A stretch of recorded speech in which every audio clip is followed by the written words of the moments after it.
I'm here to present to you the keynote speaker and awardee, Ms. Asmita Satyarthi is the Executive Director of a Global Sustainability Network, a London-based global network organization formed with which aims at world without slavery, meaningful employment, and sustainable economical growth.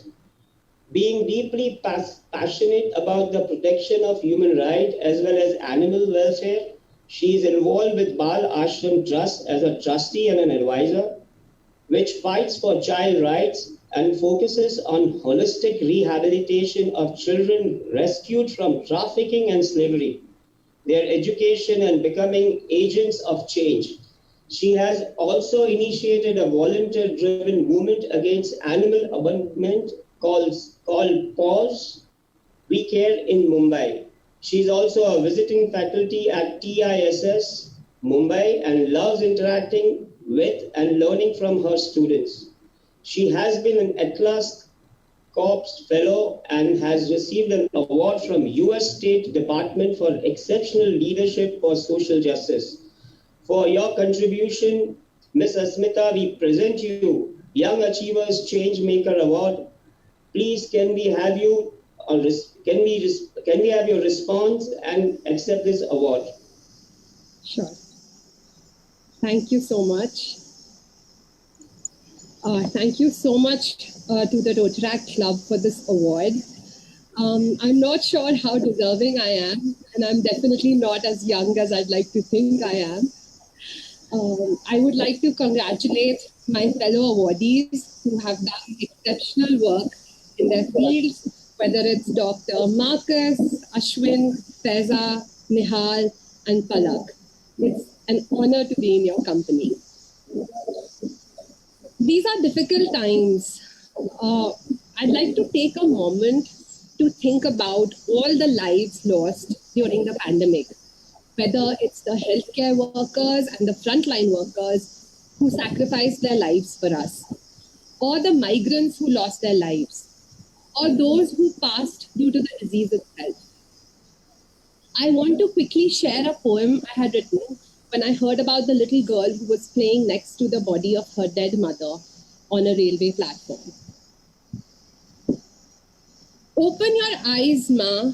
It's my turn to sleep. Play with me a little, Ma. Sing that special song. Are you playing dead, Ma?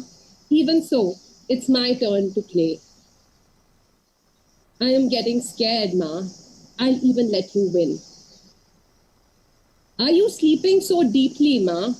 You never did before. My every turn and every sound was always just enough. Are you pretending, Ma, because you don't have milk for me? Wake up, Ma. I'm not hungry anymore. I am getting scared, Ma. I'm telling you, you won. There are so many children who have been orphaned. There are so many animals who've been abandoned because their families have died. How can we sit still? This is a time for us to self-reflect, and it is a time of action, as all of you at the Rotaract Club know very well. I learned about how Rotary and the Rotaract have led from the front all through the pandemic when I had the privilege to meet Mr. Shekhar Mehta, and I was so proud that he's representing India as the topmost leader of Rotary International.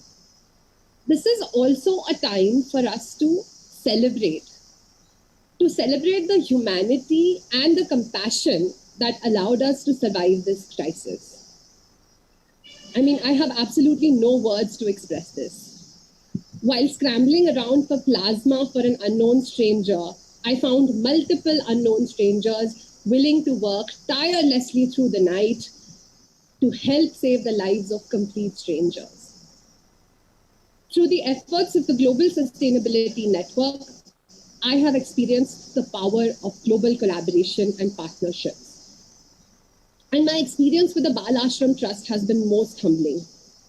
Our children and teachers at Bal Ashram, who themselves have been rescued from child slavery and exploitation, have led from the front.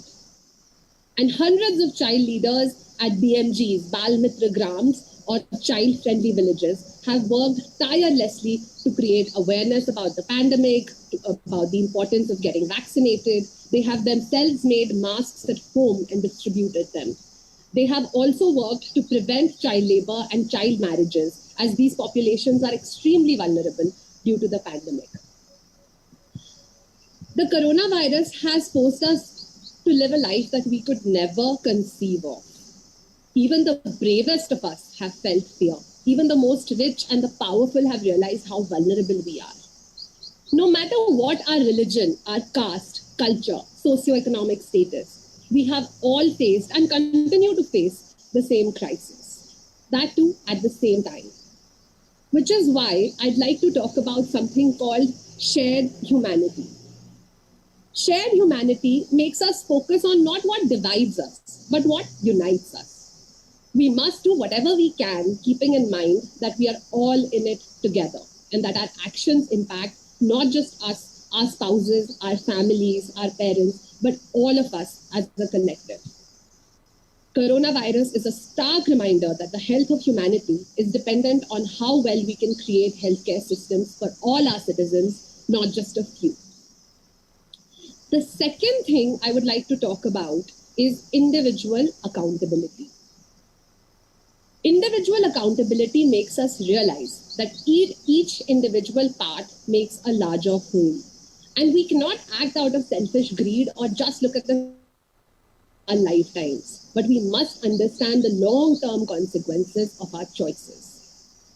I had the opportunity to teach a class at the Tata Institute recently, where I was so proud of my students. As they were developing their business plans, they realized that in today's context, along with profit maximization, businesses must exist within the larger purview of the social contract, where they must look at the social and environmental accountability of all stakeholders, no matter how small. The third thing I want to talk about is the importance of compassionate leadership. Compassionate leadership is very important for us to address the challenges we are facing and will continue to face. You guys are all young, exceptional leaders in your own right. Compassionate leadership is going beyond profit maximization or achieving certain measurable results in a stipulated time. A compassionate leader practices gratitude, forgiveness, and has a respectful connection with their own team and the world. She does not create followers, but creates leaders who are best versions of their own selves. So guys, we must practice compassion to ourselves and especially to the most vulnerable members of the community through collective responsibility, individual accountability, and compassionate leadership. I'd like to end my remarks by invoking Gandhiji's talisman, where he says, whenever you are in doubt or when the self becomes too much for you, apply the following test. Recall the face of the poorest and the weakest man or woman whom you may have seen and ask yourself if the step you contemplate is going to be of any use to him or her. Thank you very much. I'm saying the same. No. Thank you so much for joining, ma'am. I have a personal question to ask to you. What inspired you to get on this journey of social justice? I'm so sorry, I'm not able to hear you. If you could put it on chat. The question was, Yeah. I think I was extremely fortunate to be born in a family of activists.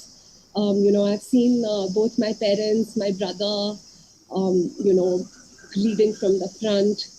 I grew up in an environment where children were rescued from slavery. I played with them. They were my brother and sisters. And it was something that really spoke to me. I knew that no matter what I do, I went and got a business degree from ISB, but I realized that, I must do all I can to continue the journey forward, whether it's through a deeper understanding of business forces or whether it's through my work of animal welfare. Thank you.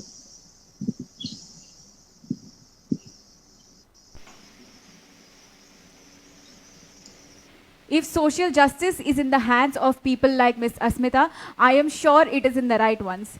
Thank you for inspiring us with your story. You truly are a change maker.